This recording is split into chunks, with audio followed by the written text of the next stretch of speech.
हाय लोगोफोर नोंथांमोनखौ आंनि YouTube चेनेल सुजित क्रिएटिभिटीआव बरायनानै लाग्रोनाय जालायबाय दिनै आं नोंथांमोननि थाखाय मोनसे सिम्प्लिफिकेशन इन सर्ट ट्रिक लानानै फैलायबाय गतिके नोंथांमोना आंनि भिडिअखौ सिगांनिफ्राय जोबजासिम नायलांगोन होननानै आसा खालामनाय थाबाय आरो जायनो नायगोन आरो जायफोरा इन्टारभिउनि थाखाय एग्जाम होगोन एबा गुबुन गुबुन एन्ट्रेन्स एग्जामफोराव एग्जाम होगोन बिथांमोननि थाखाय बे जोबोद हेल्पफुल जागोन मानोना बेबायदि कुइसना गोबां एन्ट्रेन्स आरो गोबां इन्टारभिउनि साख्रिनि इन्टारभिउफोराव फैफ्लायबाय थायो गतिके बेयो सर्ट ट्रिक मोनसे सर्ट ट्रिकनि जोहै नोंथांमोनहा गोरलैयैनो इजियैनो बेखौ खालामनो हागोन सेकेन्डनि गेजेरावनो नोंथांमोना बेनि एन्सारखौ होनो हागोन गतिके फै जों नायनि होमबा बेयाव मा होनदों रुट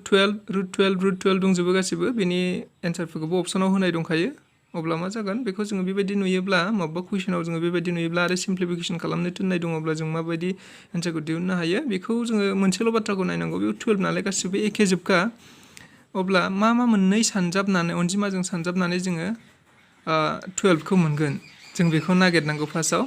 जोङो गिबियाव जों मा नायनो हायो जेनेबा 1 आरो मोनथिखायोबाथ' मोनथिखायोसै खेबसेनो जों होनो हागोन 1 into 12 मा जायो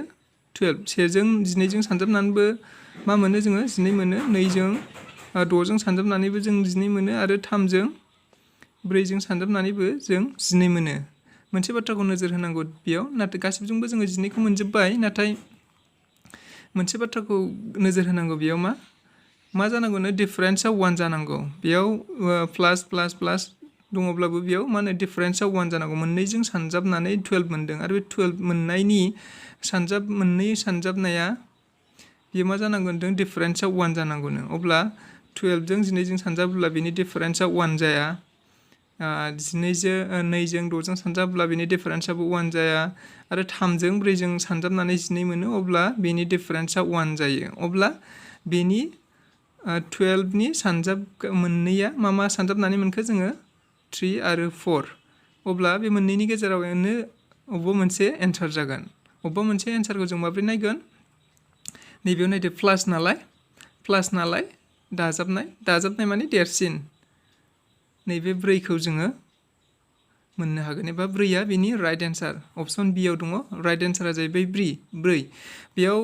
दाजाब दं नालाय देरसिना एन्सार जागोन आरो बाव दानख' जुदि दङमोनब्ला दानख' सिन दङमोनब्ला नैबे 3आ बेनि एन्सार जागौमोन स' जोङो बेबायदि कुइसन फैयोब्ला जोङो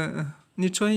गोरलैयैनो बे ट्रिकखौ दिहुननो हागोन जोङो मिथिखायोब्ला डाइरेक्ट 12नि सानजाब गासैखौ मिथिखायोब्ला आरो मा सानजाबनानै मा मोनो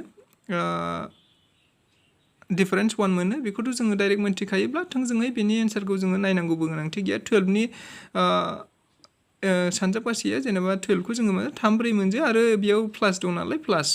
4आ गिदिरसिना मोननैनि गेजेराव गिदिरसिना एन्सार जागोन बेखौ जों मिथिखायो माइनासखौ जों नायदो बेबायदिया 12ल' जानाय नङा हयथ' गुबुन गुबुन रोखोमनि बेयाव नाम्बारफोर थानो हागौ गतिके नोंथांमोनहा बेखौ नायनानै खालामनो हागोन जोङो नैबेखौ नायनो हायो बेखौ नायोब्ला जों क्लियार जागोन दानख'निखौ जों नायनि दानख'निखौ जों मोनसे नायोब्ला क्लियार जागोन दानख'आ मा होनदों 12 बेबो 12खौनो होदों आं बेयाव गुबुन गुबुन नाम्बारफोर थानो हागौ बेफोर